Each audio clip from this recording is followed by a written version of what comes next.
बच्चों, आज हम विद्युत चैप्टर के अंतर्गत विद्युत धारा का तापीय प्रभाव के बारे में अध्ययन करेंगे। बच्चों, इस चैनल को सब्सक्राइब करके निरंतर पढ़ें, फायदा होगा, अवश्य फायदा होगा। विद्युत धारा का तापीय प्रभाव समझने के पहले विद्युत धारा किसे कहते हैं, इसकी पुनरावृत्ति हम कर लें। विद्युत आवेश के प्रवाह की दर को विद्युत धारा कहते हैं, अर्थात एकांक समय में किसी विशेष क्षेत्र से प्रवाहित आवेश के परिमाण को विद्युत धारा कहते हैं, अर्थात I बराबर QT, जहाँ I बराबर विद्युत धारा, Q प्रवाहित कुल आवेश है और T लिया गया समय, मतलब कुल आवेश को प्रवाहित होने में लिया गया समय। दूसरा क्वेश्चन, विद्युत ऊर्जा किसे कहते हैं, इसको भी समझना जरूरी है। एक दिए गए समय में उपभोग किया गया आवेश ऊर्जा या विभवांतर के सहारे आवेश को प्रवाहित करने में किया गया कार्य की मात्रा विद्युत ऊर्जा कहलाता है, अर्थात W बराबर Q इंटू V, जहाँ W किया गया कार्य है, Q विद्युत आवेश की मात्रा है और V विभवांतर है। कार्य का मात्रक जूल होता है। उसी तरह से विद्युत ऊर्जा मतलब किया गया कार्य, तो जो कार्य का मात्रक होगा वही विद्युत ऊर्जा का भी मात्रक होगा, अर्थात विद्युत ऊर्जा का मात्रक जूल होता है। इसे वाट घंटा से भी मापते हैं या किलो वाट घंटा से भी मापते हैं। 1 किलो वाट घंटा बराबर 3.6 इंटू 10⁶ जूल होता है। अब हम लोग जानेंगे परिपथ में विद्युत ऊर्जा का निर्माण और खर्च कैसे होता है। हम जानते हैं कि बैटरी अथवा सेल के भीतर रासायनिक पदार्थ होते हैं। बंद विद्युत परिपथ की स्थिति में सेल के भीतर रासायनिक अभिक्रिया होती है, जो सेल के 2 टर्मिनलों एनोड और कैथोड के बीच विभवांतर उत्पन्न करती है, जिससे विद्युत ऊर्जा का निर्माण होता है। और यह विद्युत ऊर्जा विद्युत धारा अर्थात आवेश प्रवाहित करने के लिए इलेक्ट्रॉनों में गति स्थापित करता है। इस प्रकार सेल का रासायनिक पदार्थ के अंदर रासायनिक अभिक्रिया होता है और रासायनिक अभिक्रिया से रासायनिक ऊर्जा उत्पन्न होता है। यह रासायनिक ऊर्जा विद्युत ऊर्जा में रूपांतरित होता है और यह विद्युत ऊर्जा अन्य ऊर्जा यांत्रिक ऊर्जा में परिवर्तित होती है, प्रकाश ऊर्जा में परिवर्तन होता है, ताप ऊर्जा में परिवर्तन होता है। यांत्रिक ऊर्जा का उदाहरण है पंखा, विद्युत पंखा। प्रकाश ऊर्जा और विद्युत बल्ब हम देखते हैं जलता है विद्युत ऊर्जा के कारण।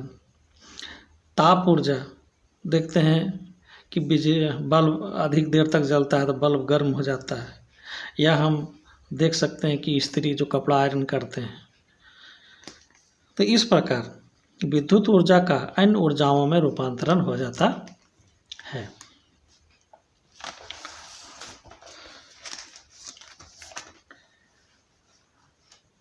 आगे हम लोग देखेंगे कि उच्च प्रतिरोध के तार या प्रतिरोधक या चालक बहुत अधिक ऊष्मा या ताप उत्पन्न क्यों करते हैं। इसका कारण है विद्युत धारा के प्रवाह के क्रम में तार का प्रतिरोध घर्षण के समरूप कार्य करता है, जिससे ऊष्मा या ताप का सृजन होता है। अर्थात यदि प्रतिरोधक में उच्च प्रतिरोध है तो उच्च ताप उत्पन्न होगा, यदि निम्न प्रतिरोध है तो निम्न ताप उत्पन्न होगा। उच्च प्रतिरोधक का उदाहरण है हीटर, गीजर, इस्त्री, नाइक्रोम तार। निम्न प्रतिरोधक का उदाहरण हम पंखा के रूप में ले सकते हैं। अब हम लोग जानेंगे विद्युत धारा का तापीय प्रभाव क्या है। यदि विद्युत परिपथ विशुद्ध रूप से प्रतिरोधक है,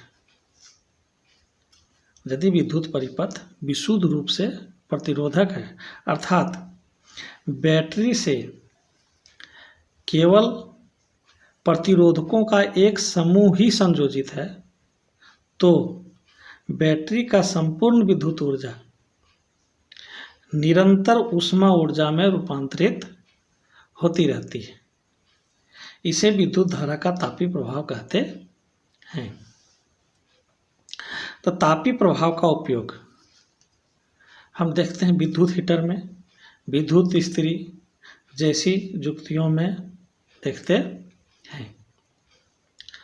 अब हम इसमें जो ताप उत्पन्न होता है वह कितना ताप उत्पन्न होता है, तो उसका आकलन हेतु हम सूत्र प्राप्त करेंगे। इसके लिए हम मान लेंगे R बराबर प्रतिरोधक का प्रतिरोध, माने R प्रतिरोधक का प्रतिरोध है, I प्रतिरोधक से प्रवाहित विद्युत धारा और V प्रतिरोधक के सिरों के बीच विभवांतर, Q विभवांतर V से प्रवाहित आवेश है और T आवेश Q को प्रवाहित होने में लगा समय है। चूँकि जब विद्युत आवेश Q विभवांतर V से प्रवाहित होती है तो किया गया कार्य W बराबर Q भी होता है। इसे समीकरण 1 मान लेते हैं। विद्युत धारा की, चूँकि विद्युत धारा की परिभाषा से I बराबर QT, इसलिए Q बराबर IT, इसे समीकरण 2 मान लेते हैं। ओम के नियम से चूँकि V बटा I बराबर R होता है, इसलिए V बराबर IR, क्रॉस मल्टीप्लिकेशन करने के बाद V बराबर IR होता है। ये हो गया समीकरण 3। अब करना क्या है कि समीकरण 2 और समीकरण 3 को समीकरण 1 में बैठाना है। कहने का मतलब है समीकरण 1 में Q के जगह पर Q का मान IT लिखेंगे और V के जगह पर V का मान IR लिखेंगे। इस प्रकार हम लिखेंगे समीकरण 2 और 3 को समीकरण 1 में रखने पर W बराबर IT इंटू IR, Q के जगह पर IT लिख दिए और V के जगह पर IR लिख दिए। अब हम लिख सकते हैं W बराबर I गुना I बराबर I स्क्वायर या T। ये समीकरण हो गया 4। चूँकि हम माने हैं कि विद्युत परिपथ विशुद्ध रूप से प्रतिरोधक है, अर्थात संपूर्ण कार्य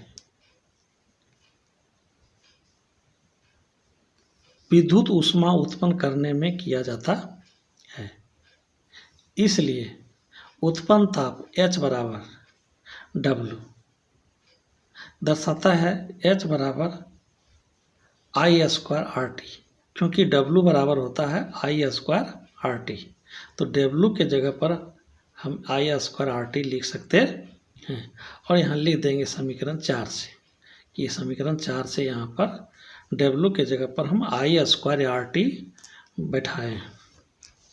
इसी प्रकार चूँकि H बराबर W है, इसलिए H का मात्रक बराबर W का मात्रक, मतलब ताप का मात्रक बराबर कार्य का मात्रक बराबर जूल होता है। इसे जूल का तापन नियम कहते हैं।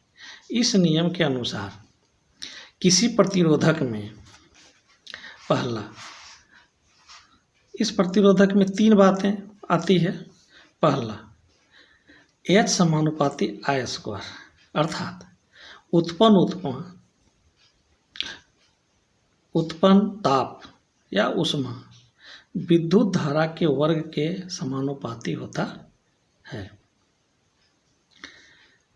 दूसरा बात है H समानुपाती R, अर्थात उत्पन्न ताप प्रतिरोध के समानुपाती होता है, अर्थात प्रतिरोध बढ़ेगा तो उत्पन्न ताप की मात्रा भी बढ़ेगा। पॉइंट 3, H समानुपाती T, अर्थात उत्पन्न ताप समानुपाती समय। कहने का मतलब है यदि विद्युत धारा अधिक समय तक प्रवाहित होगी तो ताप भी अधिक उत्पन्न होगा। Thank you.